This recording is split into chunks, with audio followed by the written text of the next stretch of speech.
بسم اللہ الرحمن الرحیم۔ السلام علیکم۔ حضرت موسیٰ علیہ السلام کے زمانے میں ایک گناہ گار شخص تھا جس سے لوگوں نے بیزار ہو کر اس کو اپنے شہر سے نکال دیا۔ وہ ایک ویرانے میں رہنے لگا اور جب اس کی موت کا وقت ہوا اور وہ انتقال کر گیا تو حضرت موسیٰ علیہ السلام پر وحی آئی کہ ہمارے ایک ولی کی فلاں جگہ وفات ہو گئی ہے، آپ اس کو غسل و کفن دے کر نماز جنازہ پڑھیں اور لوگوں کو بتا دیں کہ جس کے گناہ زیادہ ہوں وہ اگر اس کے جنازے میں شریک ہو تو میں اس کی بھی مغفرت کر دوں گا۔ حضرت موسیٰ علیہ السلام نے بنی اسرائیل میں اعلان کر دیا اور کثیر تعداد میں لوگ جمع ہو گئے، اور جب لوگوں نے اس کی لاش کو دیکھا تو اس کو پہچان لیا اور کہا کہ حضرت یہ تو بڑا گناہ گار شخص تھا اور ہم نے تنگ آ کر اس کو گاؤں سے نکال دیا تھا۔ حضرت موسیٰ علیہ السلام کو تعجب ہوا اور اللہ سے سوال کیا کہ اے اللہ، یہ کیا ماجرا ہے؟ تو اللہ کی طرف سے وحی آئی کہ اے موسیٰ،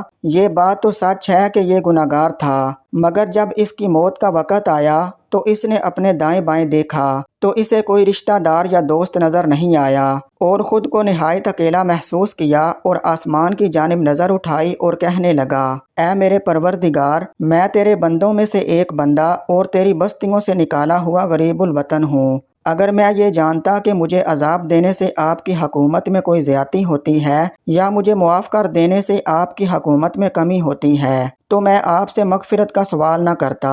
میری پناہ اور امید کا مرکز سوائے آپ کی ذات کے کوئی نہیں۔ میں نے یہ سنا ہے کہ آپ نے اپنے کلام میں فرمایا ہے کہ میں ہی غفور الرحیم ہوں، پس میری امید میں مجھے ناکام نہ فرما۔ اللہ تعالیٰ نے فرمایا کہ اے موسیٰ، کیا میرے لیے یہ اچھی بات تھی کہ میں اس غریب الوطن کو رد کر دیتا جبکہ وہ میرے سے وسیلہ پکڑ رہا ہے اور میرے سامنے گڑ گڑا رہا ہے۔ حضرت موسیٰ علیہ السلام کا ایک واقعہ مولانا رومی رحمۃ اللہ علیہ نے لکھا ہے کہ آپ پر اللہ کی وحی آئی کہ اے موسیٰ، ہم نے تم کو اپنا مقرب بنا لیا ہے اور تم کو اپنے لیے چن لیا ہے۔ حضرت موسیٰ علیہ السلام نے عرض کیا کہ اے پروردگار، وہ کیا خصلت ہے جس کی بنا پر آپ اپنے بندوں کو اپنا برگزیدہ مقرب بنا لیتے ہیں؟ اللہ تعالیٰ کی جانب سے اس کا جواب ارشاد ہوا کہ مجھے اپنے بندے کی یہ بات اور ادا بہت پسند ہے کہ وہ مجھ سے وہ معاملہ کرے جو ایک چھوٹا بچہ اپنی ماں کے ساتھ اس وقت کرتا ہے جب اس کی ماں اس پر غصہ ہوتی ہے۔